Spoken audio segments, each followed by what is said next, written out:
Excellent Père de grâce, nous plaçons notre confiance totale en toi, car tu es la source même de la foi, et en dehors de toi, il n'y a point, Seigneur, de foi. Et c'est pourquoi ce matin, te disons simplement merci. Te bénissons pour ta fidélité.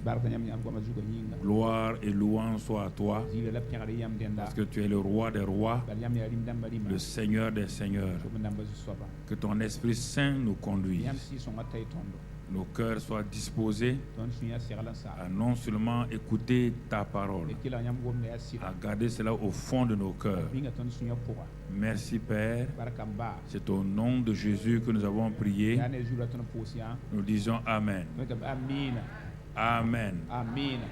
Nous rendons grâce au Père ce matin. Nous avançons vers la fin de l'année et nous sommes toujours dans ce mois où nous devons aller pour témoigner de ce que Dieu a fait dans nos vies. Mais le thème d'enseignement est toujours sur la foi. Et pour que nos vies soient enracinées dans la foi réelle. Parce que beaucoup d'enseignements ont été donnés sur la foi. Et ça a amené les gens à douter parce que ce qu'on appelait foi n'était pas la foi, et cela a entraîné des résultats terribles.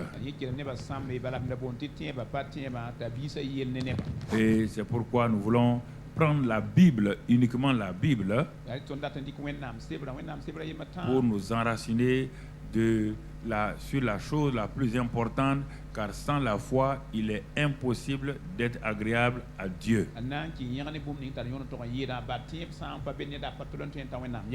Dieu ne dit pas cela parce que la foi est difficile, non.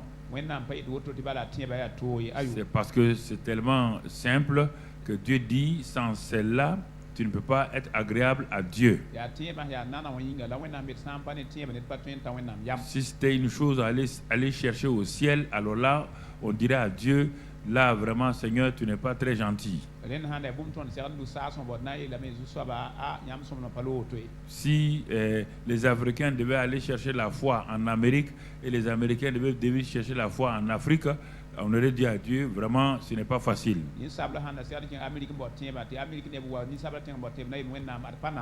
Mais Dieu nous révèle quand son Fils Jésus, celui que nous avons reçu, celui en qui nous avons cru, dès le moment où nous avons cru en lui, par la parole qui nous a été prêchée, l'évangile de Jésus-Christ. En ce moment, le Saint-Esprit a produit en nous la foi. Et si je suis revenu sur ces choses-là en disant tu n'as pas la foi, nous parlons surtout de la manifestation de la foi que tu as déjà reçue. Nous avons avancé et nous avons progressé, et le mercredi passé, nous avons vu d'autres éléments qui empêchent la foi de fonctionner. Parce que la foi est donnée, mais il y a des obstacles qui empêchent la foi de fonctionner comme cela se doit. Et nous avons abordé cela le mercredi soir ici. Et si tu veux la voir, tu vas aller la voir là-bas. Prendre la clé ou la cassette. Parce que c'est un message donc qui se suit. C'est pas autonome.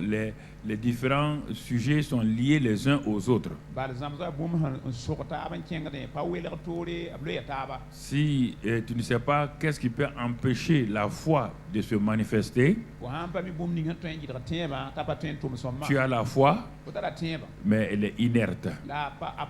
Elle n'agit pas. Elle n'est pas dynamique. Et c'est en ce moment que tu vas commencer à poursuivre la foi que tu as déjà. Il n'y a rien de plus vraiment amusant et en même temps dramatique de voir un chien qui poursuit sa queue. De temps en temps, on a vu des chiens comme cela qui veulent poursuivre leur queue. Ils ne sont jamais arrivés à l'attraper. Et quand tu n'as pas l'enseignement adéquat sur la foi, alors tu vas continuer à poursuivre cela jusqu'à épuisement. Et à un moment donné, tu vas commencer à te culpabiliser, à t'en vouloir, ou bien à en vouloir aux gens, pensant qu'ils ne savent pas enseigner, alors que tu n'as pas discerné toi-même les obstacles qui empêchent la foi de fonctionner. Et c'est cela que nous avons vu le mercredi soir. Aujourd'hui, on va continuer, puisque nous sommes sur cela depuis presque 1 mois et demi. Nous allons voir, ça fait partie donc de la vie de l'esprit. Ce matin, nous allons voir les secrets de la prière, de la foi et d'autorité. Parce que nous voulons prier. Et j'ai insisté sur cela plusieurs fois. Tous les chrétiens prient. Mais la chose qui peut décourager un chrétien, c'est lorsque sa prière n'est pas exaucée. Alors, c'est pourquoi quand je parle de la prière, il ne faut pas te précipiter pour juger. Si tu juges, tu te mets de côté, car ceux qui sont jugés seront jugés. Ceux qui jugent seront jugés.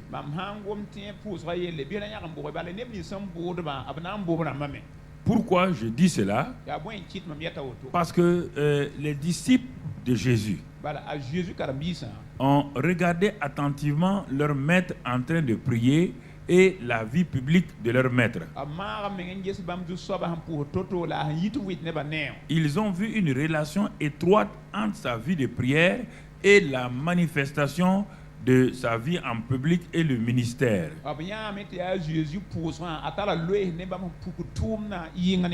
Alors, ils ont tiré une conclusion que tout ce qu'ils voient Jésus faire à l'extérieur là, tout cela est lié à sa vie de prière personnelle. C'est lié, c'est vrai, au Saint-Esprit qu'il a reçu. Mais il passait son temps à prier et de prier de façon efficace. Les disciples ont fait un deuxième constat. C'est que eux aussi étant donc élevés dans la religion juive, eux aussi prient. Pas tous les juifs prient. Mais ils ont fait le constat que eux ils prient beaucoup, ils ont peu de résultats. Alors, comme je l'ai dit, pourquoi j'insiste sur ça, c'est pourquoi ils sont venus honnêtement vers Jésus. Ce n'est pas Jésus qui a dit venez, je vais vous enseigner. Jésus les a laissés faire le constat eux-mêmes. Parce qu'ils sont des juifs. Ils prient. Mais le résultat n'est pas évident. Ils sont entrés dans une frustration. Et ils sont venus vers lui. Apprends-nous à prier. Il n'a pas dit donne-nous des prières à faire. Enseigne-nous à prier. Montre-nous comment la prière peut opérer. Comment la prière peut atteindre son résultat. Parce que nous prions, nous ne voyons pas les résultats comme cela se doit. Donc cela veut dire que la prière doit être enseignée. Et quand on parle de prière, plusieurs pensent aux paroles de la prière seulement. La prière est un exercice spirituel très important, complexe, pas compliqué.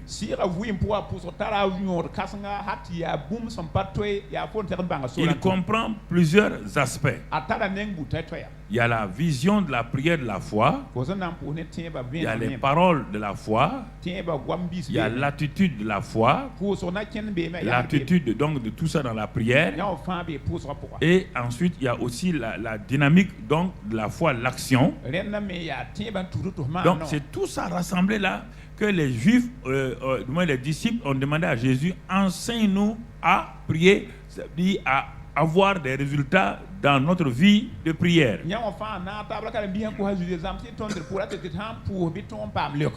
Alors, c'est pourquoi, frères et sœurs, bon, il y a, je dis, il y a des gens qui, bon, se laissent aller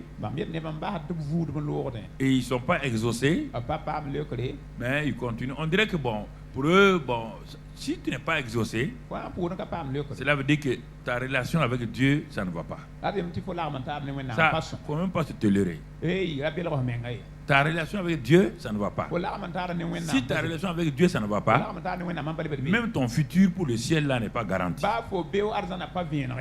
L'exaucement de tes prières montre que réellement tu as confiance en Dieu et tu fais tout pour lui, donner cette confiance-là, et tu vas voir, Dieu prend plaisir à t'exaucer.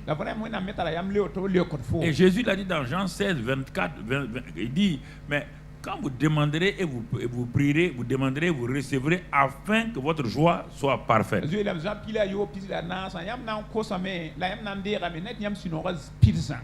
Bon, regardez la relation entre un père et un fils, même naturellement. Bon, si l'enfant ne s'est pas demandé à son père, chaque fois il sort de la présence de son père avec irritation ou déception. Il ne sait pas comment s'approcher de son père. Ce n'est pas parce que c'est ton père qu'on peut lui dire, Seigneur, papa, je veux de l'argent. Non.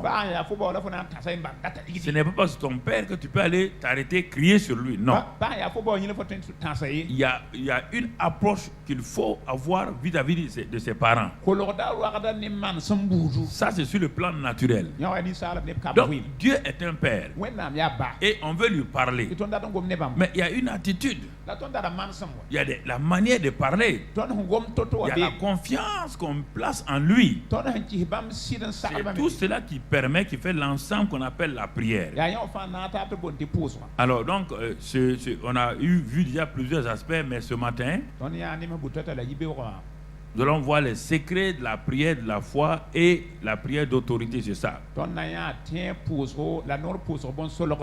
La prière de la foi et d'autorité, c'est une prière dont la caractéristique principale est celle-ci. Dans Jean 11, verset 41. Jean 11, verset 41. Jésus dit, il dit, ils ôtèrent la pierre. Donc, ceux qui étaient au tombeau de Lazare, ils ôtèrent donc la pierre. Et Jésus leva les yeux en haut et dit, écoutons cela très bien, parce que souvent nous croyons connaître la Bible, alors que nous avons entendu on dit des prédicateurs, mais nous-mêmes nous n'examinons pas textuellement la parole de Dieu.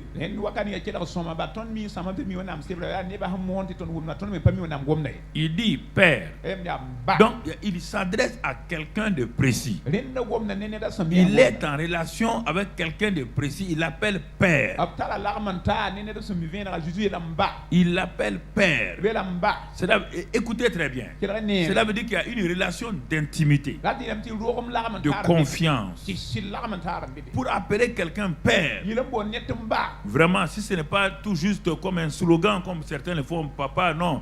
Et il y a une relation étroite. Et il dit, je te rends grâce. Je te rends grâce de ce que tu m'as exaucé. Ça veut dire que tu as exaucé ma prière. Donc la prière de la foi et d'autorité, regardons bien l'aspect de la prière de la foi ici. Jésus dit, si c'est une prière de la foi, il dit, tu m'as exaucé. Et la suite, qu'est-ce qu'il dit? Il dit, pour moi, je savais que tu m'exauces toujours. Voici la prière de la foi. La prière de la foi est toujours exaucée. Pas n'importe quelle prière. Dans la prière d'adoration, il n'y a pas d'exaucement. Dans la prière de louange, donc mon frère, Dieu est libre de faire ce qu'il doit faire. Mais ici, la prière de la foi, qui consiste à demander quelque chose. Jésus nous dit ici clairement, il nous définit lui-même, il nous définit cela. Tu m'as exaucé et tu m'exauces toujours. Il dit, mais j'ai parlé simplement à cause de la foule qui m'entoure, afin qu'ils croient que c'est toi qui m'as envoyé. Donc, on voit quelques caractéristiques de la prière de la foi. Donc, Jésus dit, le Père m'a envoyé. Deuxièmement, la prière que je fais là, elle est basée sur la confiance que j'ai dans mon Père. Troisièmement, mon Père m'exauce parce qu'il m'exauce toujours. Non pas parce que je m'appelle Jésus. Voilà, je vais enlever ça tout de suite là. Dieu m'a dit que c'est parce que tu as dit que parce qu'il est Jésus. Donc il vient d'enlever la fausse idée que tu as tout de suite en toi. Le Saint-Esprit vient de me dire, quelqu'un vient de dire là parce qu'il est Jésus. Tu dis non. Il n'est pas ça. Pas parce qu'il est Jésus. Non. Ok. Donc, ce qui est important, mon frère, ce qui est important, ma soeur, c'est ce que je te dis ce matin. Jésus dit, en tout cas, lui, en tant que fils de Dieu, un homme de foi, Jésus a agi toujours en tant qu'homme. Il a dit qu'il s'est dépouillé. Jésus n'est pas parti parce qu'il plaisait, parce qu'il était le fils de Dieu. Il n'a pas opéré comme ça. Il n'a pas opéré en tant que Dieu. Il a opéré en tant qu'être, en tant qu'un être humain pour que toi et moi nous puissions faire la même chose. Donc il t'a montré c'est un aspect de la prière de la foi. Un autre aspect de la prière de la foi se trouve dans Jacques 5 verset 15. Jacques 5 verset 15. Jacques lui aussi nous dit ici, il dit la prière de la foi. La prière de la foi sauvera le malade. 1. Et le Seigneur le relèvera. 2. S'il a commis des péchés, il lui sera quoi? Pardonné. 3. Donc tu vois, mon frère, ma soeur, la prière de la foi a toujours son effet à un résultat. Je n'ai pas dit ceux qui se lèvent pour prier. Jésus dit, quand moi je fais la prière de la foi, je suis toujours exaucé parce que tu m'exauces. Parce que la prière de la foi, elle est faite selon la volonté du Père. Jacques vient pour appuyer ce que le Seigneur a dit. Jacques dit, mon constat à moi, si la prière de la foi est faite pour quelqu'un qui est malade, elle sauve le malade. Ouais, bien, il n'a pas utilisé le mot guérir directement. Il a utilisé le mot qui contient au moins 7 ou 8 éléments. Donc, il a sauvé sozo. Dans sozo, il y a guérison physique. Il y a délivrance. Il y a beaucoup de choses dans sozo. Dans sozo, il y a beaucoup de choses. Écoutons très bien pour que nous puissions comprendre la parole de Dieu. Que nous puissions comprendre la parole de Dieu. Alors, il dit, mais si c'est la prière de la foi que j'ai faite, Jacques me dit, elle sauve. Il n'a pas dit que ça guérit seulement. Hein? Il dit non, ça va plus loin que ça. C'est pourquoi il dit, il est relevé, ses péchés sont pardonnés. La prière de la foi, regardez sa puissance. Regardez sa puissance. Alors quand les gens viennent me dire qu'ils ont prié, ils ne sont pas pardonnés. Mensonge. Ils ont prié. Ils ne sont pas délivrés. Mensonge. Ils ont prié. Ils ne sont pas guéris. Mensonge. Pourquoi j'ai dit ça? Parce que tu n'as pas suivi les autres enseignements. Avant d'arriver à ça, on a enseigné le mercredi. Ce qu'on a dit mercredi, que le manque de pardon bloque la prière. Il n'y a pas de prière de foi sans le pardon. Il n'y a pas de prière de foi lorsque la peur est là.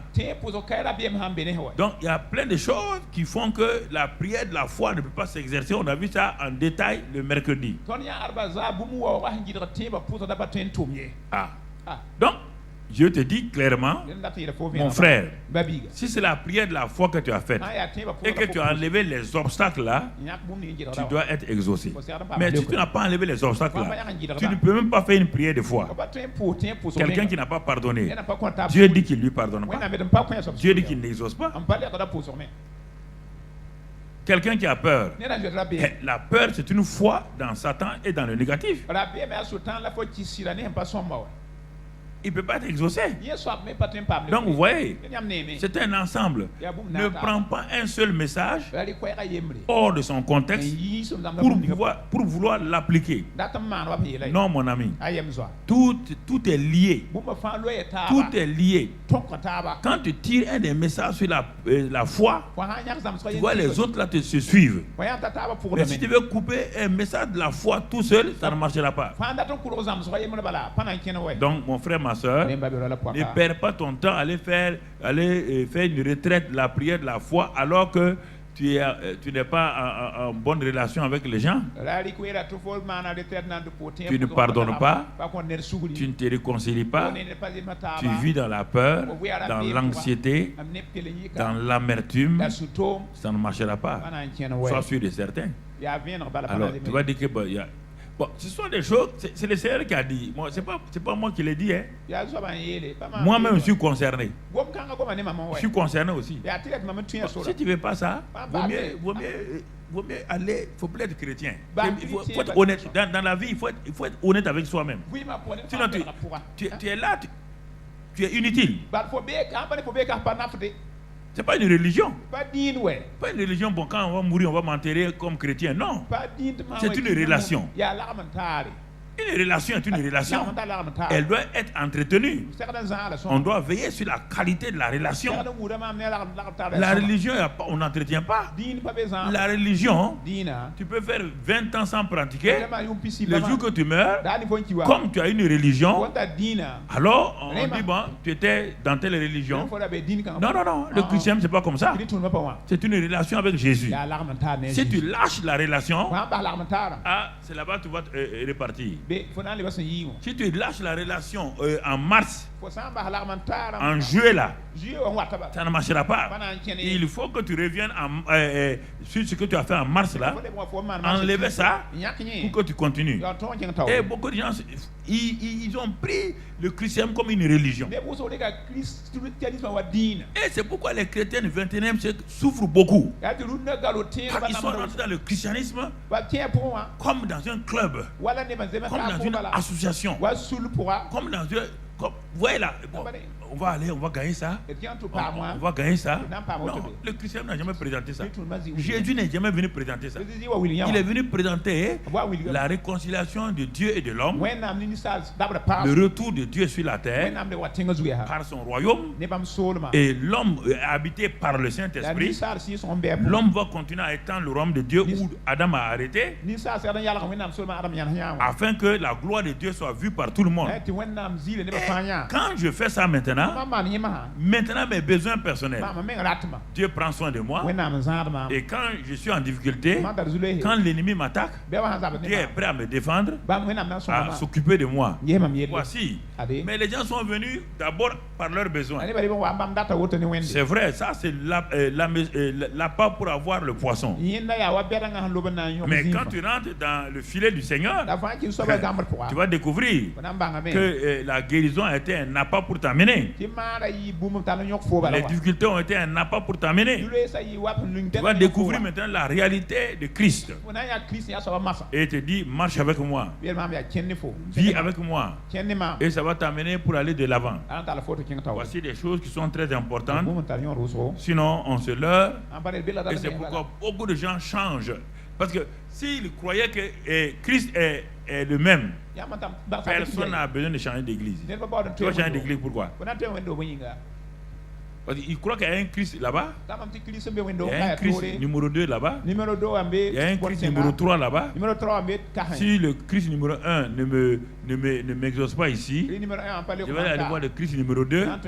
Ils vont d'église en église. Ça ne marche pas. Mais maintenant, si tu es dans une église où il n'y a pas la nourriture, où il n'y a rien, là, tu as la permission de bouger parce que c'est ta vie qui est en jeu. Là, il n'y a pas de problème. Là, il n'y a pas de problème. Parce que tu ne resteras pas là où tu n'es pas nourri.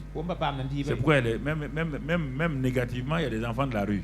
Ils ne sont pas nourris, ils ne sont pas aimés, ils préfèrent aller dans la rue. Ça, c'est le point négatif. Donc, tu comprends. Si tu es dans un hôpital, on n'arrive pas à te soigner, on te néglige. Tu as intérêt à changer. Parce que tu risques de mourir dans l'hôpital. Donc c'est pourquoi c'est important.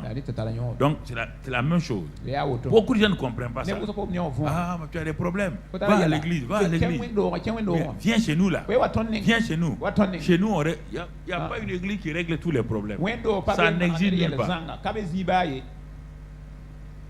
Jésus est venu sur la terre, il a laissé les problèmes sur la terre, il est parti.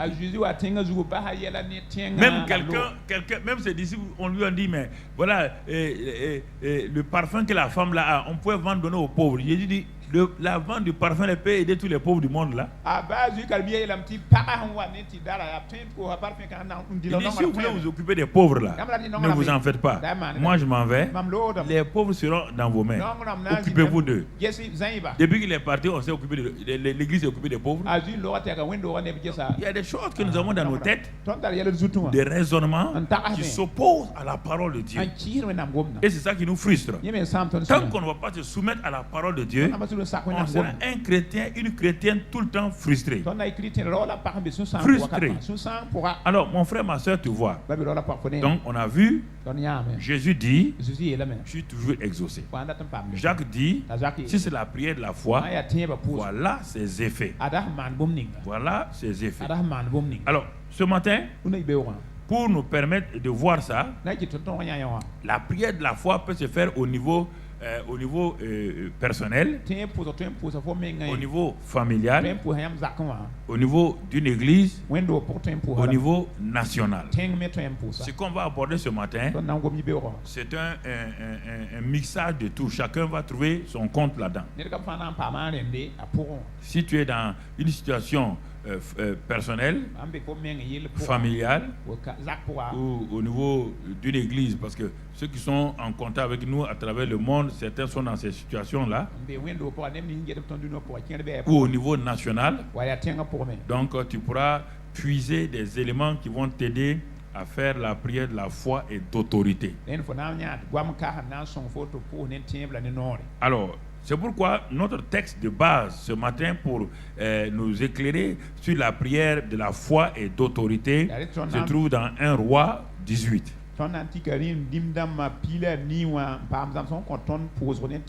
Nous l'avons beaucoup lu, mais on va le reprendre toujours. 1 Roi chapitre 18. Et c'est un texte qui est un texte d'actualité qui va nous aider. 1 Roi chapitre 18 et verset 1 d'abord, verset 1. Je vais vous donner le contexte avant d'aller de l'avant.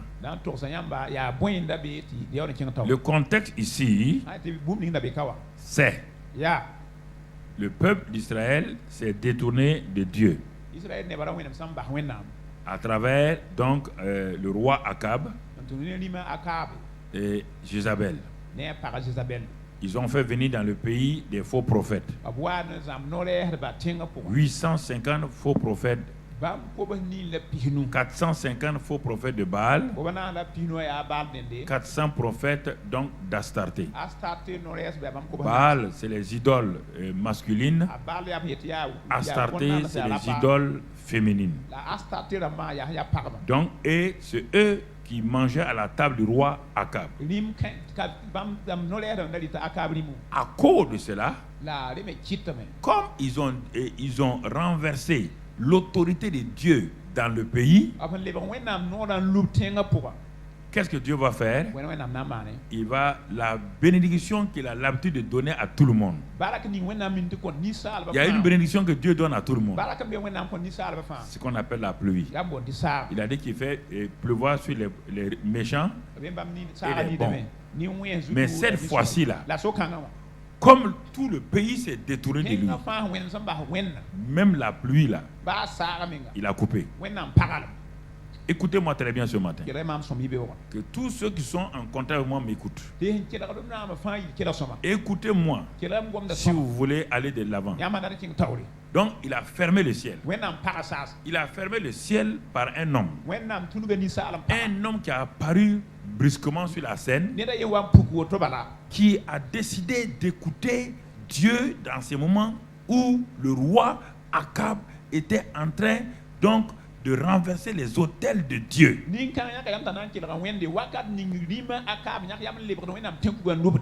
Alors, et Dieu lui dit, je te donne l'autorité. Ça c'est important que vous compreniez.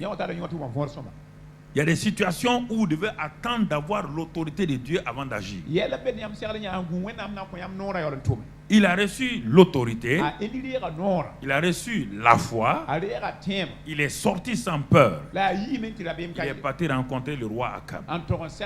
Et il lui a dit clairement, tant que vous n'avez pas la foi et l'autorité, continuez à prier simplement au niveau 1. Faites l'intercession au niveau 1. Parce que mon frère, ma soeur, il a intercédé, il a prié, il s'est assis devant Dieu. Il va recevoir maintenant une parole. Il est sorti, il a dit à Akab que lui va fermer le ciel. Mais les prophètes de Baal et d'Astarté l'ont pris pour un plaisantin. Donc le roi et Jézabel l'ont pris pour un plaisantin. Ils ont dit, toi, un seul homme, tu peux fermer le ciel? Alors que nous avons 850 prophètes ici, ils font la majorité dans le pays. 850 prophètes qui sont avec le roi. Toi, un singleton, un simple homme, tu peux fermer le ciel. Et Akab dit, vous le verrez. Élie dit, vous le verrez. Écoutez-moi, vous tous qui êtes à l'écoute. Si vous n'avez jamais entendu des paroles, écoutez-les aujourd'hui. Je voudrais vous parler de tout mon cœur, sans peur et sans reproche. Je vais vous dire ce qui va se passer. Écoutez-moi, frères et sœurs. Écoutez-moi. Ok. Très bien. Donc quand il a fait cela, il a fermé le ciel. Il est parti. Les problèmes ont commencé à pleuvoir. Et ils ont dit non, vous avez dit que vous avez les Akab, non? Vous avez les Astarté et les Baal. Demandez à vos Baal et à vos Astarté de prier.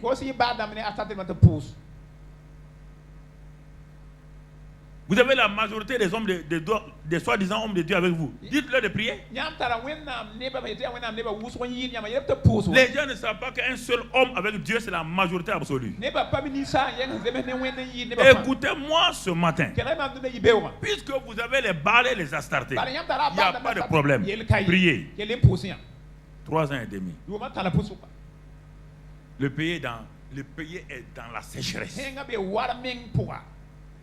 Ça c'est physique. La sécheresse spirituelle est pire encore. On le cherche partout. Élie lui-même est dans la même situation qu'eux. Mais Dieu le garde, Dieu le protège, Dieu le conduit. Maintenant, au bout de 3 ans et demi, n'en pouvant plus, le roi a fait chercher Élie. Le roi a commencé à douter que les Akab et les Baal et les Astartés là ont une puissance. Mais comme lui-même il a amené les Baal et les Astartés dans le pays, il ne sait plus quoi faire. Il ne sait plus quoi faire. Il dit bon, ils vont chercher à mettre ça sur le dos de Élie. Et ils ont commencé à chercher Élie partout. Jusqu'à ce qu'un homme pieux dans la maison du roi a trouvé Élie Abdias. Mais avant de le trouver, le verset 1 de 1 roi 18 nous dit ceci. Il dit bien des jours s'écoulèrent. Et la parole de l'Éternel fut ainsi adressée à Élie dans la 3e année. Va. Faire quoi? Présente-toi devant Akab et je ferai tomber de la pluie sur la face du sol. Voici comment on agit dans une situation personnelle, familiale, église ou nationale. Présente-toi devant Akab. Va te présenter. Mais pendant les 3 ans, il ne s'est pas présenté. Pendant les 3 ans, il ne s'est pas présenté. Il a attendu la parole de Dieu. La parole de Dieu est importante. La parole, la foi et d'autorité est liée à Dieu lui-même qui vous donne la parole. Et soit écrite, soit parlée, soit révélée par un don spirituel.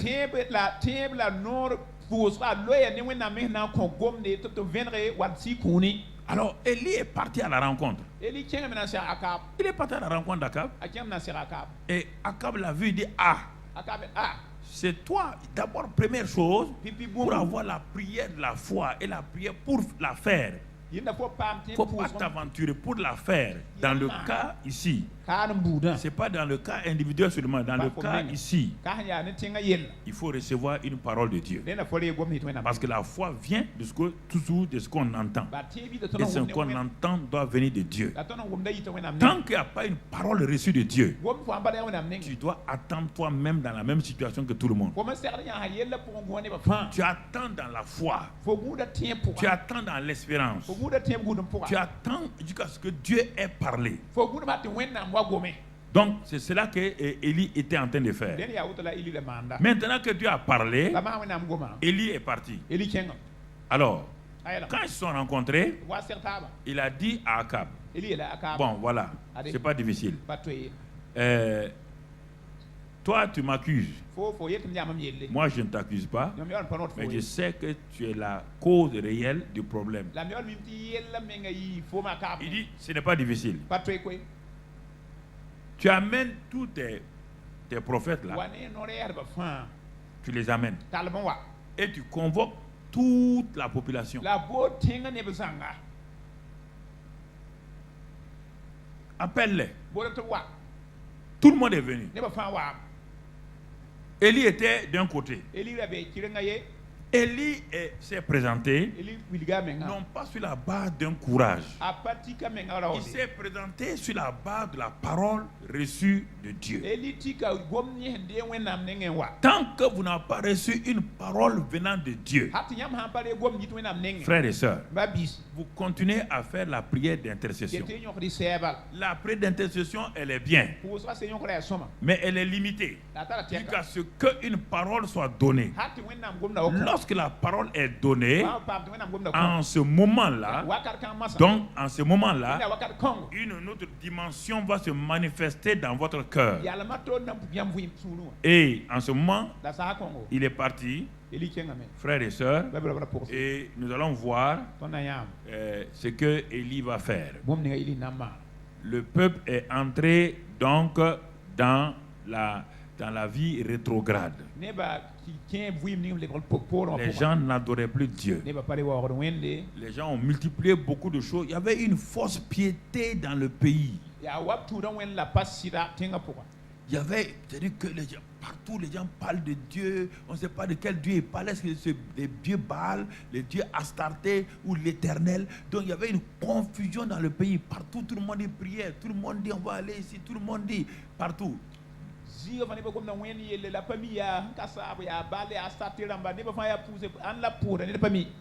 Alors, Akab les appelle. Et Élie prend la parole. Élie prend la parole devant le peuple, devant le roi et devant les prophètes. Tous ceux qui sont les intercesseurs, les 7000 intercesseurs aussi sont là. Et il va dire quelque chose d'important. Et ce qu'il va dire là, on le voit dans 1 roi 18 encore. Et voilà ce qui est écrit dans ce passage de 1 roi 18. Il dit au verset 23 que l'on nous donne 2 taureaux, que les Baals et les Astartés choisissent pour eux l'un de ces taureaux-là, qu'ils le coupent par morceaux et qu'ils le placent sur le bois, sans y mettre le feu. Et moi, je préparerai l'autre taureau et je le placerai sur le bois sans y mettre le feu. Vous allez voir maintenant. Les gens disent qu'ils prient. C'est ça que vous allez voir. Tout le monde dit que tout le monde prie. Élie dit qu'il n'y a pas de problème. Tout le monde prie, il n'y a aucun problème. Dieu ne nie pas que les gens ne prient pas. Parfois quand on parle, les gens croient qu'on juge. On ne juge pas. Élie dit, Élie sait quel genre de prière est exaucée par Dieu. Il sait ça. Il sait que n'importe quelle prière n'est pas exaucée par Dieu. C'est pourquoi c'est dans l'élément de la prière qui va faire la confrontation. Il dit ceci: quand vous allez établir donc votre autel avec votre sacrifice, il dit maintenant, invoquez le nom de votre Dieu. Tout Dieu a un nom. Invoquez son nom. Et moi, j'invoquerai le nom de l'Éternel. Regardez l'assurance que le monsieur a. Il dit, je ne connais pas le nom de votre Dieu. Je ne vais même pas le prononcer. Parce que si je le prononce, vous serez en colère contre moi. Il dit, moi, je connais mon Dieu, il s'appelle l'Éternel. Vous aussi, invoquez le nom de votre Dieu. Et moi j'invoquerai le nom de l'Éternel. Il dit en ce moment, le Dieu qui répondra par le feu. Si c'est l'Éternel qui répond, c'est lui qui est Dieu. Si votre Dieu la répond par le feu, c'est lui qui est Dieu.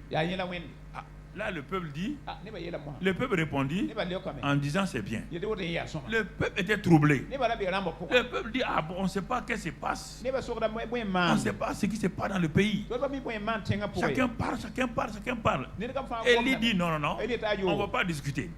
Discuter là, ce n'est pas un problème. Le Dieu qui répondra par le feu, c'est lui qui sera déclaré feu.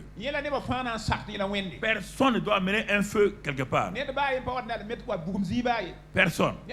Il dit, bon, comme vous êtes majoritaire, invoquez votre Dieu. Invoquez-le. Ils ont commencé.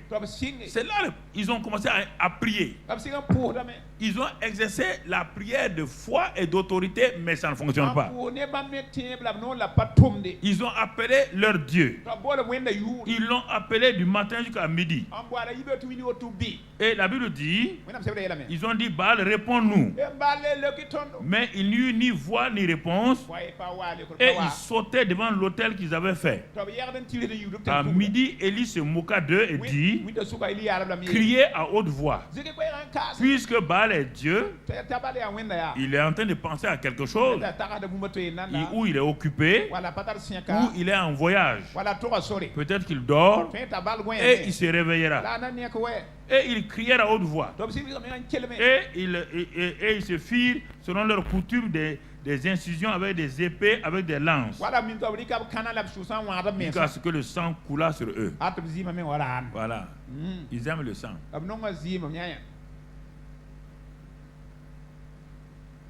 Ils aiment le sang.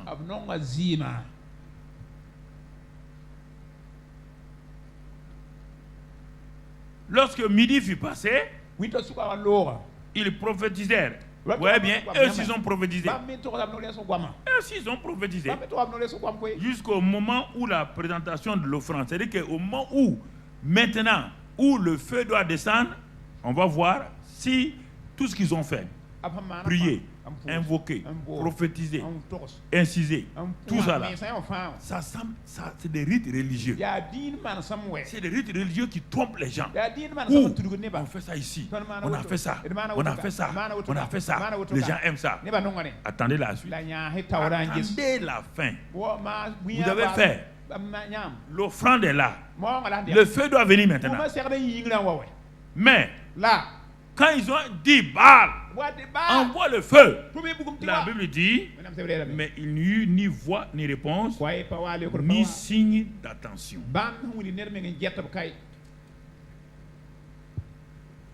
Ah bon? Malgré les rites là, oui.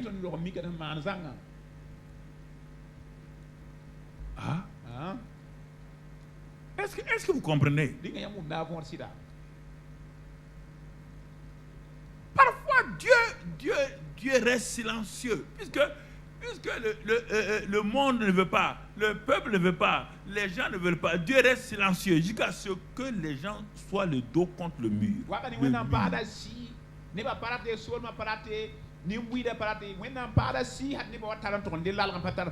La Bible dit ceux-ci s'appuient sur des chars, d'autres leurs chevaux, mais nous nous appuyons sur le nom de l'Éternel.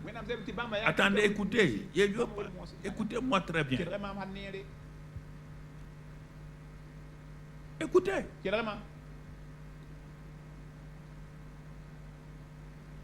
Important que nous comprenions. Important que nous comprenions. Mais si Baal n'a pas répondu, le peuple là,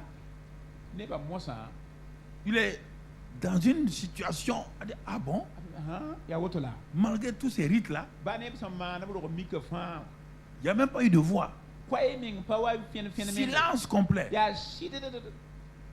Élie dit alors à tout le peuple, approchez-vous de moi. Tout le peuple s'approchait de lui.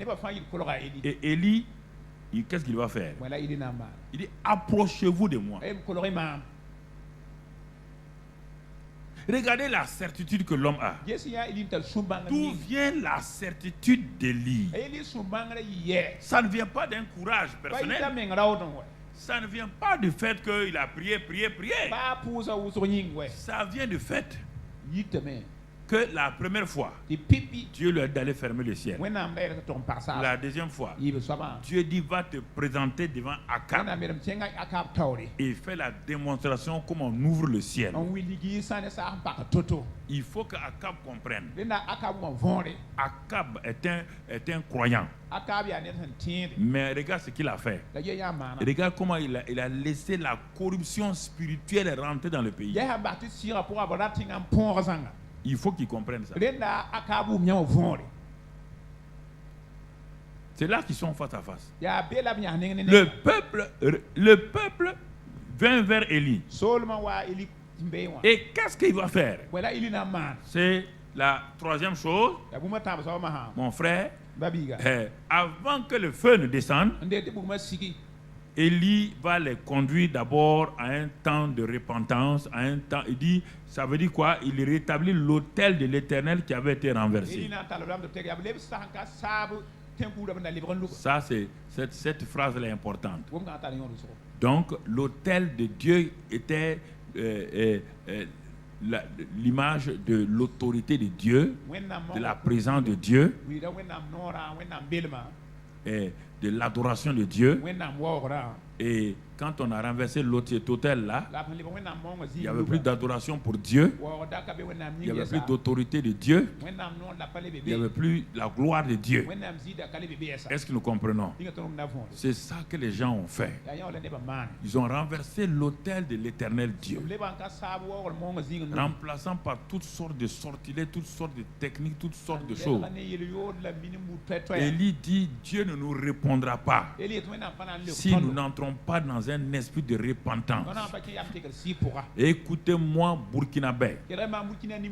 Dieu ne répond pas là où il n'y a pas d'abord l'esprit de repentance, de nous reconnaître nos péchés, nos fautes, nos iniquités, reconnaître nos méchancetés, reconnaître nos hypocrisies, chrétiens et non chrétiens, reconnaître ce que nous n'avons pas aimé ce peuple-là comme cela se doit.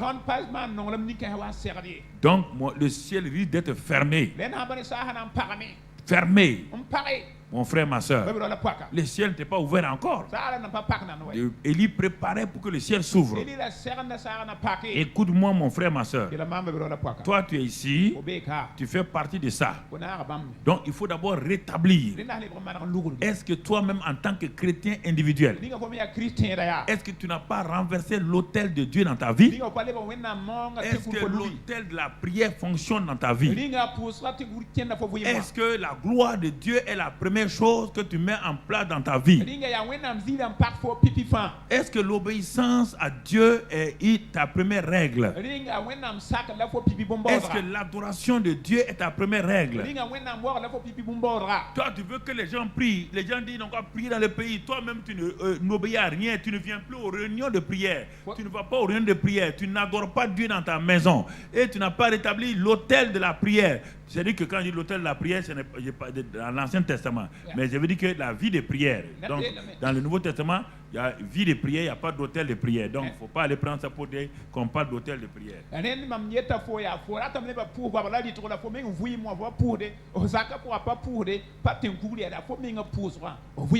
On dit qu'il a rétabli.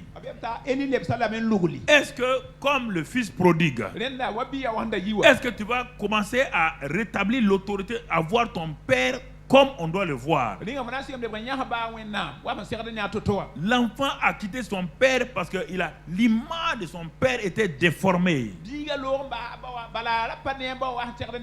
Il n'avait plus d'autorité, il ne respectait plus l'autorité de son père. Il discutait les décisions de son père. Il ne cherchait pas la gloire de son père.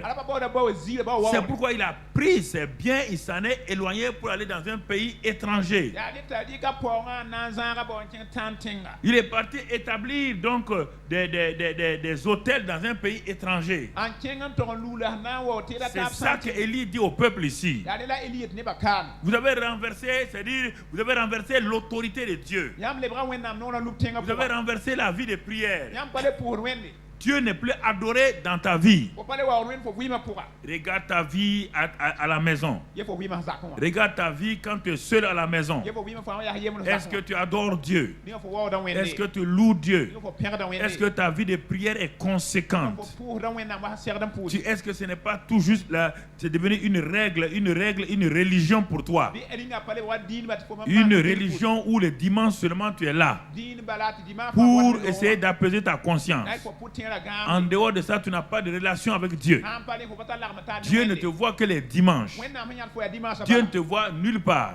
Et quand tu es chez toi encore, Dieu te regarde. Est-ce qu'il va rétablir mon autorité dans sa vie? Est-ce qu'il va rétablir la vie de prière? Est-ce qu'il va rétablir la vie d'adoration? Non. C'est le dimanche matin seulement tu te prépares. Tu viens à l'église. C'est dommage. Textuellement, et nous avons fermé le ciel réel sur nos nations. L'Église est l'une des premières causes. Parce que nous sommes rétrogrades. Nous avons refusé d'obéir à Dieu. Nous avons refusé de nous repentir. On va le voir tout à l'heure là. Donc il a dit de rétablir l'autel. Tant que Dieu n'est pas restauré à sa place, Dieu ne va pas intervenir. C'est Dieu qui a dit de fermer le ciel. Dieu n'interviendra pas. Dieu n'interviendra pas. Donnez à Dieu sa place.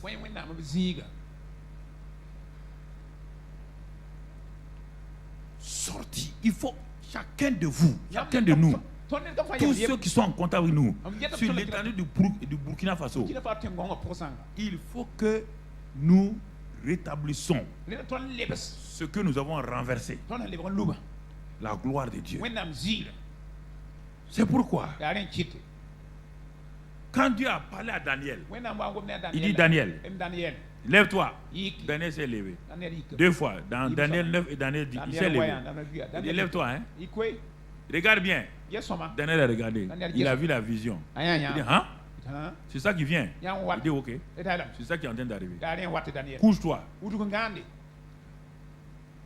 Mais Daniel sait que les gens ne vont pas l'écouter. Qu'est-ce qu'il a fait? Il a commencé lui-même à crier à Dieu. Les gens sont préoccupés par leurs intérêts.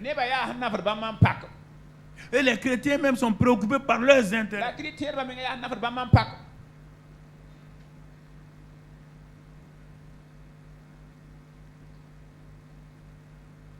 Ton intérêt est là. Si tu es vivant.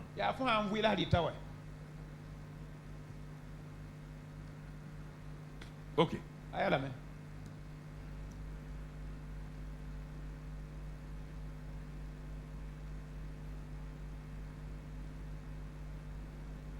Ok. Et la Bible dit, Daniel a commencé à crier. Il a commencé à se repentir. Il a confessé tous les péchés de son peuple. Les péchés des rois, les péchés des riches, les péchés des pauvres, les péchés de tout le monde, des religieux, de tout le monde. Il a continué pendant 21 jours. Il a continué jusqu'au jour où la parole est venue. Tant que la parole ne vient pas, nous restons dans l'intercession. Quand la parole va venir, j'espère que c'est la bonne parole. Si c'est la bonne parole, mon frère, il n'y a pas de problème. Important que nous saisissions cela. Que celui qui a des oreilles écoute ce que Dieu est en train de nous dire. Il a dit, sortez de la vie rétrograde. Hein. Revenez à Dieu. Le peuple dit, le peuple tremblait maintenant. Revenez à Dieu. Revenez à Dieu. Si vous revenez à Dieu, si vous séparez ce qui est précieux de ce qui est vil, vous serez comme ma bouche. Si vous séparez ce qui est précieux de ce qui est vil, si vous vous attachez à moi, je vous garantis, moi l'Éternel, je viendrai et je ferai encore de grandes choses parmi vous.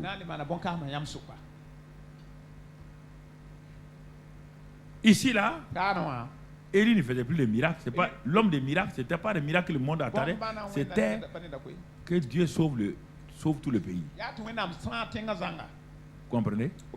Il y a la prière de la foi pour guérir les malades. C'est ce que Jacques a dit. Ici, là, c'est pas ici pour guérir le pays. Comme 2 Chroniques 7, verset 14 dit, il dit, si vous humiliez, vous criez à moi, il dit, alors je vais guérir votre pays.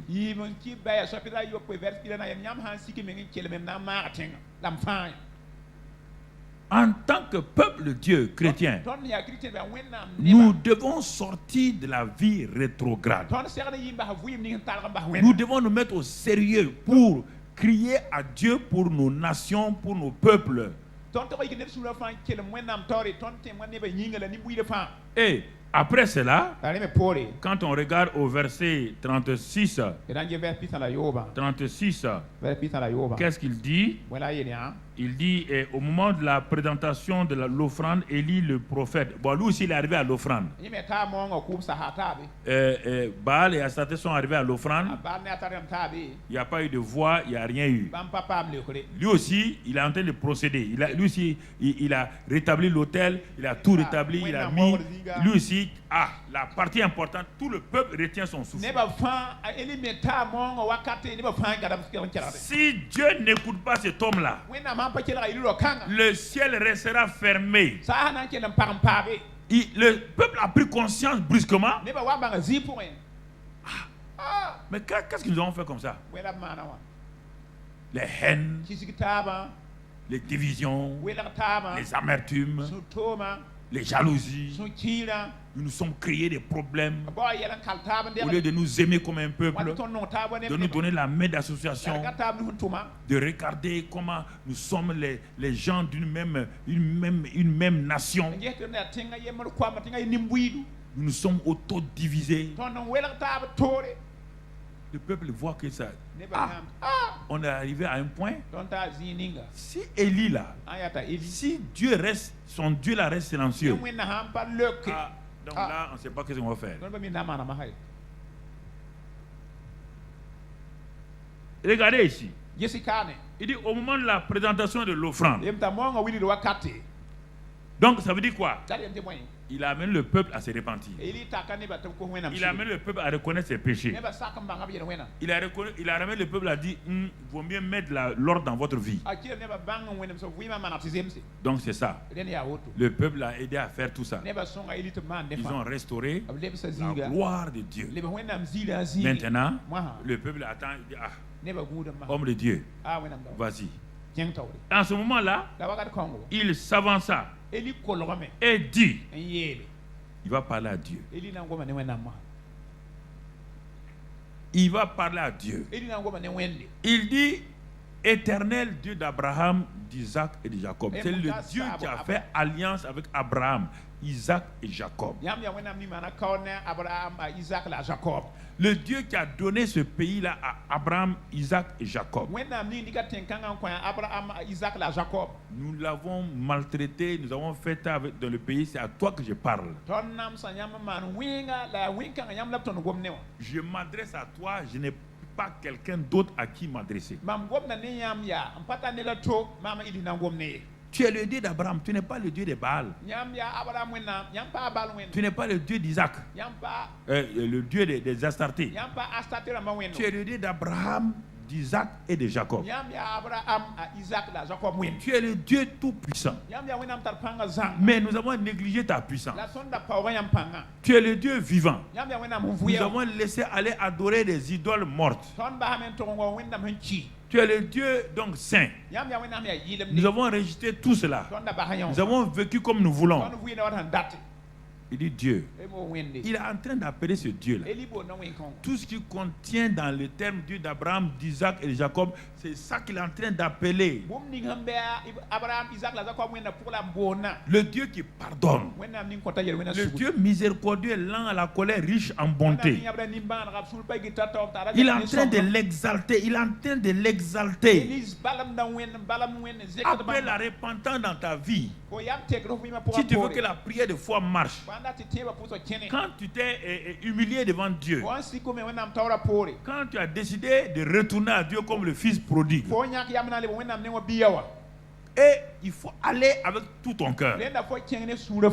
Regarde à ce Dieu-là, élève-le, exalte-le, loue-le. Parle, c'est de ton père. Comme le fils prodigue est allé vers son père. Il a dit mon père. Il savait que le cœur du père n'a pas changé. Le cœur, notre Dieu n'a pas changé, notre père. Mais c'est nous qui avons changé. C'est nous qui nous sommes détournés de lui. C'est nous qui l'avons donc méprisé. Et nous avons adoré d'autres dieux que lui. Donc j'ai noté quelques éléments encore. Et il dit maintenant, quand il a fini fini de le célébrer en tant que Dieu d'Abraham, d'Isaac, en tant que Père, autre chose qu'il va dire dans ce passage-là, que l'on sache aujourd'hui que tu es Dieu en Israël. Je ne veux pas qu'il y ait d'équivoque. Tu veux que la prière de foi soit exaucée? Toi, tu es en train de prier qui? Tu veux la gloire pour qui? C'est ça? Tu veux la gloire pourquoi? Tu veux que Dieu t'exauce pourquoi? Pour qu'on sache qu'il est le seul Dieu?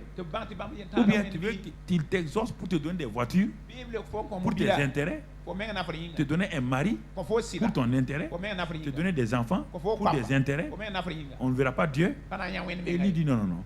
Il faut que l'on sache. Je ne suis pas ici pour être exaucé, pour qu'on dise que je suis un grand homme de Dieu. Non. Seigneur, je disparais. Ma présence n'est pas utile. Je veux que le monde sache que tu es Dieu en Israël, Dieu au Burkina. Je veux qu'ils sachent que tu es Dieu. Ils ont invoqué leur Dieu. Ça ne fonctionne pas. Je veux maintenant qu'ils sachent que tu es Dieu.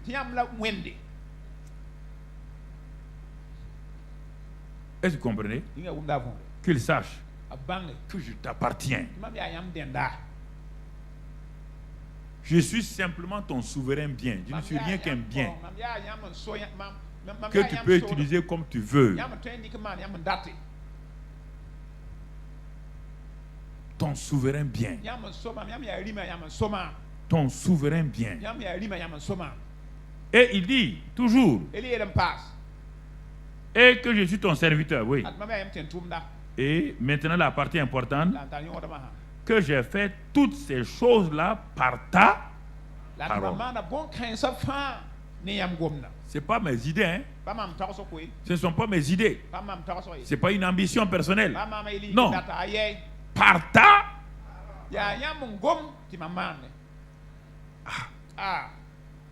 par ta je ne fais rien de moi-même. Comme à Canaan, Marie a dit, ce qu'il vous dira, faites-le. Comme Pierre a dit, sur ta parole, je vais jeter le filet. Tout ce que j'ai fait là, rassembler les gens là, donc et faire l'autel là, tout ça là, je l'ai fait selon ta parole. C'est ça. Jésus a dit et Jacques a dit que la prière de la foi est d'autorité. C'est une prière qui est toujours exaucée. Parce qu'elle se base sur la volonté parfaite de Dieu. Même si les gens ne croient pas, même s'il y a des moqueurs, même s'il y a des gens qui s'opposent à ça, la prière de la foi doit être basée uniquement sur la parole, la volonté révélée de Dieu au temps qu'on vient de dire aujourd'hui. Il n'a pas dit hier, il n'a pas dit demain, il dit la parole que j'ai reçue aujourd'hui. Que l'on sache que j'ai fait toutes ces choses-là selon ta parole. Selon ta parole. Et quand il a dit ça, regarde ce qui suit. Et comme Jésus, il dit, comme Jésus a dit, tu m'as exaucé, exauce-moi. Il lui aussi dit, réponds-moi, Éternel. Réponds-moi. Pourquoi? C'est pas à cause de moi. Jésus l'a dit. C'est à cause de ceci-là que j'ai prié que tu veux que tu m'exauces. Sinon, pour moi, il n'y a pas de problème. Pour Élie aussi, ce n'est pas un problème. Regardez la même expression. Regardez bien. Réponds-moi afin que ce peuple-là reconnaisse que c'est toi, Éternel, qui est Dieu, et que c'est toi qui ramène leur cœur. Élie n'est pas troublé. Non. Devant le tombeau de Lazare, Marthe était troublée. Marie est troublée. Tous ceux qui sont là, les scribes se moquent et rient. Il a ouvert les yeux d'un aveugle. Il n'a pas pu empêcher son ami de mourir. Autour du tombeau de Lazare, personne n'était d'accord. Jésus dit, ah bon, Marthe, même toi à qui j'ai parlé là, tu devais croire pour voir la gloire de Dieu? Rien. Il dit, bon, ok, Dieu, mon Père, exauce. Tu m'as toujours exaucé. Quand je dis de m'exaucer là, ce n'est pas à cause de moi, c'est à cause de ce peuple. Ici, Élie dit la même chose. Élie a la parole. Il a reçu la parole. Il a reçu la parole. Il dit, réponds-moi. Pour que on sache que tu es Dieu et que le peuple là reconnaisse que tu ramènes leur cœur. Tu ramènes leur cœur. L'exaucement de la prière ramène les cœurs et crée la crainte de Dieu dans les cœurs des gens. Crée la crainte dans les cœurs des gens. Et les gens commencent à se poser la question. Qu'est-ce qui nous a amené à nous détourner de Dieu? Qu'est-ce qui nous a séduit pour qu'on abandonne Dieu pour aller vers les idoles? Qu'est-ce qui a fait que nous avons consacré nos villes, nos villages, nos nations à des idoles, alors qu'ils ne sont pas créateurs de nos nations? Regardez comment vraiment ça ne va pas. Il est dit, les dieux qui n'ont pas créé la terre là, c'est écrit dans la Bible, les dieux qui n'ont pas créé la, ils ne sont pas dieux. Comment vas-tu prendre quelqu'un qui appartient à quelqu'un d'autre qui a créé et tu vas le donner à quelqu'un qui est idole?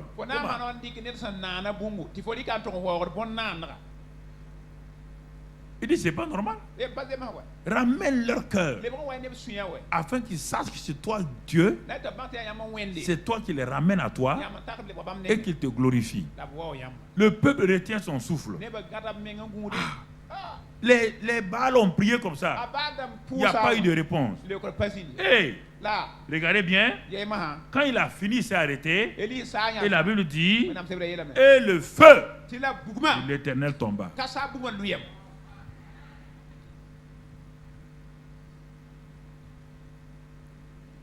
Le feu de qui? Il a détruit quelqu'un? Il a brûlé les gens? Non. Il consomme ce qui lui a été présenté.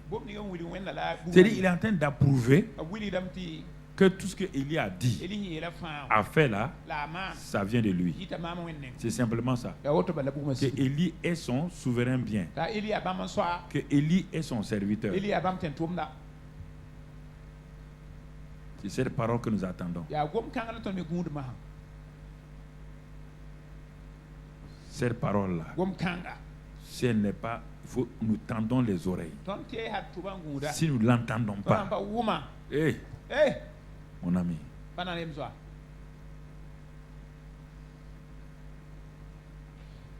les gens peuvent parler, les gens peuvent se moquer, les gens peuvent dire n'importe quoi.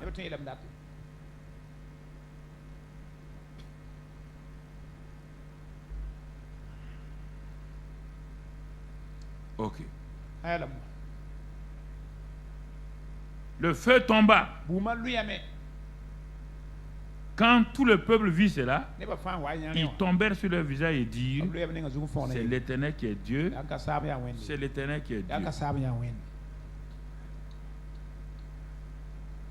Mon frère, ma soeur, tu veux exercer la prière, je viens à toi maintenant, individuellement ou familialement. Pourquoi veux-tu faire la prière de la foi?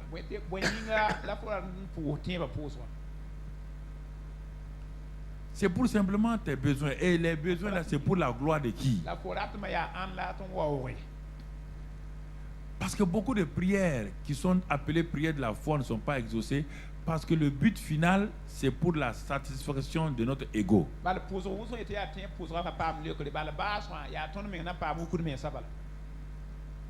Tu comprends? Quand Anne cherchait un enfant pour elle-même, elle a tout fait, elle n'a pas eu d'enfant. La prière de la foi se désintéresse de soi-même et on cherche la gloire de Dieu.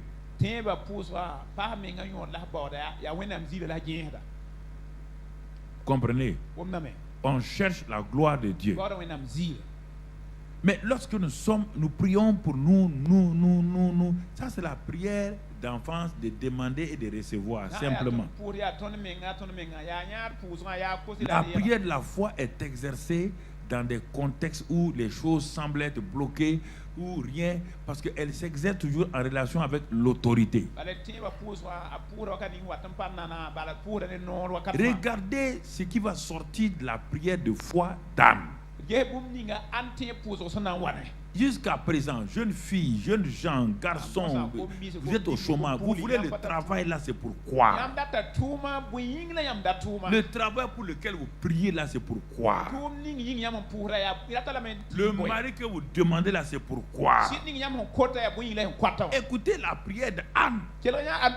Pendant des années, elle priait, elle allait à Silo, mais elle ne s'est jamais présentée elle-même devant Dieu et plaider et commencer à élever donc le nom du Seigneur.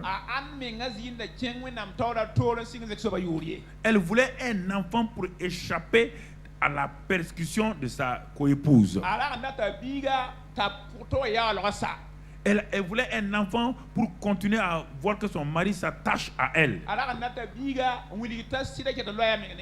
Et elle a fait cela. Combien de prières sont ces prières-là égocentriques, centrées sur nous-mêmes, et Dieu ne répond pas. Beaucoup de gens sont ici. Tu veux une grande entreprise, là, c'est pourquoi au juste. Tu es en train de prier, tu veux une grande entreprise, c'est pourquoi. Dieu regarde ton cœur. Il ne va pas te donner une grande entreprise. Parce que ça va te tuer, ça va te détruire. Pourquoi? Il voit ton cœur. L'amour de l'argent y est caché. La vaine gloire y est cachée. Il ne répondra pas. Tu cherches ça pourquoi? Tant que Anne cherchait un enfant, elle a pleuré. Les choses s'éloignaient d'elle. Quand elle a décidé, elle a regardé son cœur. Il faut rentrer dans son cœur. Tu veux que ton mari soit converti pour que simplement vous venez à l'église ensemble? Ça, c'est pas un intérêt. Tu veux que tes enfants là reviennent à Dieu simplement pour qu'on ne dise pas que toi tu es chrétien, tes enfants. Non, ça c'est pas. Non. Dieu ne regarde pas à ça. Non, non mon frère. C'est pas ça. Où est la gloire de Dieu? Où est la gloire? Qu'est-ce que Dieu retire s'il t'exauce dans cette prière? Qu'est-ce qu'il retire? Qu'est-ce qu'il va retirer? Voici toute la question. Mais dès le moment où Anne a dit, Seigneur, j'ai arrêté mon égoïsme, mon égocentrisme. Je veux un enfant. Un enfant que je vais te prêter toute sa vie. Même si c'est le seul enfant, elle n'a pas demandé deux. Elle dit à Dieu, j'ai compris maintenant. Je veux un enfant et je veux un garçon. Je te promets, le rasoir ne passera pas sur sa tête. C'est-à-dire que c'était un Nazaréen. Donc dès son enfance, comme Samson, il te sera donné pour toujours. Tu feras de lui ce que tu veux. Même si je ne le revois plus, ce n'est pas un problème. Le ciel a dit, nous allons exaucer cette prière. Dieu lui a donné un enfant. Elle a eu d'autres, Dieu lui a fait grâce. Elle a eu d'autres enfants. Jamais depuis qu'elle a déposé Samuel, donc à Silo, tu n'as jamais vu maman Anne venir tourner encore. Elle a disparu. Tu veux que Dieu ouvre le ciel. Tu veux que le feu de Dieu tombe. Tu veux que Dieu agisse. On ne va pas aller plus loin que ça. On ne va pas aller plus loin que ça. Tu veux que Dieu agisse. Tu veux que Dieu agisse dans ta vie personnelle. Tu veux faire la prière de foi. Jusqu'à présent, ce que tu as fait là, tu sais très bien que ce n'est pas pour la gloire de Dieu. Tu le sais. Tu veux ce travail-là pour ta renommée. Tu veux ce poste-là simplement qu'on voit que tu es directrice générale, que tu es chef de service. Tu veux cette conversion de ta maman pour dire aux gens, ah, c'est moi qui ai amené ma maman à Christ. C'est pourquoi Dieu ne t'exauce pas. À quel moment tu vas abandonner? Tu veux... Ta bénédiction est bloquée. Hein? Tant que tu veux une grande entreprise, quand tu arrives à tel endroit, Dieu regarde ton cœur déjà. Quand tu regardes à telle étape de ton entreprise, là, regarde l'orgueil que tu as déjà. Tu changes de voiture. Quand tu as fait ça, Dieu dit, faut arrêter. Tu oublies même de venir au réunion de prière. Tu oublies. Tu oublies. Voici le vrai problème. Réfléchis à toi-même, réfléchis ce matin. Où en es-tu avec le Seigneur? Où en es-tu avec cette grâce de Dieu? Où en es-tu avec la parole de Dieu? Est-ce que tu veux faire la prière de foi pour qu'on sache que tu es un grand homme de Dieu, une grande femme de Dieu? Que les gens voient que toi tu as la foi pour guérir les malades. Mais on ne voit pas la gloire de Dieu. Et quand tu finis, les gens te suivent partout. On dit, ah, c'était très bien, tu es content. Et toi, tu sais que c'est l'orgueil qui est en toi. Alors, mon frère, ma soeur, réfléchis, regarde toi-même. Dieu est prêt à faire de grandes choses dans nos vies. Si nous sommes prêts à lui dire, je vais te donner toute la gloire. Si c'est ce que tu veux faire, si Dieu me donne un enfant, Seigneur, c'est pour lui. Si tu me donnes un mari, ce mari-là, je vais le laisser faire ta volonté. Tu me donnes une femme selon vraiment ton cœur. Si tu me donnes une entreprise, Seigneur, je serai un simple gérant, tu seras le propriétaire. Si tu dis tout cela, si tu me donnes le succès, Seigneur, c'est pour ta gloire. Dieu regarde ton cœur maintenant. Prends quelques secondes et commence à examiner ton cœur. Toi-même, tu es arrivé à un niveau, tu ne peux plus progresser. Au début, tu avais dit ça à Dieu. Mais maintenant, tu n'arrives plus à progresser parce que tu as reculé. Tu as reculé. Tu as rétrogradé. Rétablis encore la gloire de Dieu dans ta vie. Rétablis l'autorité. Rétablis l'obéissance. Rétablis l'humilité. Rétablis ces choses-là. Et comme le fils prodigue, alors Dieu va te faire asseoir sur le trône. Le trône était là. Quand le fils partait, le trône était là. Mais le père n'a pas mis l'enfant sur le trône. C'est quand l'enfant est parti que maintenant il a dépouillé son cœur. Il n'y avait plus rien. Ce qu'il cherchait, c'est la gloire de son père. Ah, le père dit, mon fils est prêt maintenant pour s'asseoir sur le trône. Il l'a fait asseoir sur le trône. Et le fils n'a jamais été orgueilleux. Alors ce matin-là, il y a un trône que Dieu te réserve. Mais maintenant, si ce n'est pas pour la gloire du Père, tu ne pourras pas t'asseoir. Peut-être tu es en train d'errer comme le fils prodigue, ou bien en train d'errer comme le fils aîné. Lui, il est rempli d'amertume. Lui, il est rempli de lui-même. Alors, ce matin, décide d'être comme le fils prodigue. Si tu es loin, répands-toi. Si tu es comme le fils aîné, répands-toi. Dis au Père, oh, je suis rempli d'amertume. Jaloux vis-à-vis de mes frères et sœurs qui sont élevés, qui sont bénis. Je passe mon temps à les juger. Seigneur, je me répands ce matin. Je me répands ce matin. Seigneur, je veux qu'ils soient bénis pour ta gloire. Bénis mes frères, bénis mes sœurs. J'arrête de les juger. Bénis-les, Seigneur. Que tout ce que tu fais pour eux, ça soit pour ta gloire. Et donne-moi ma part aussi pour que je puisse te glorifier. Si tu fais cela, alors tu vas voir, le ciel va s'ouvrir et le feu de Dieu va descendre sur ton holocauste que tu as présenté à Dieu, et alors tout va redevenir donc béni pour toi au nom de Jésus. Amen. Amen.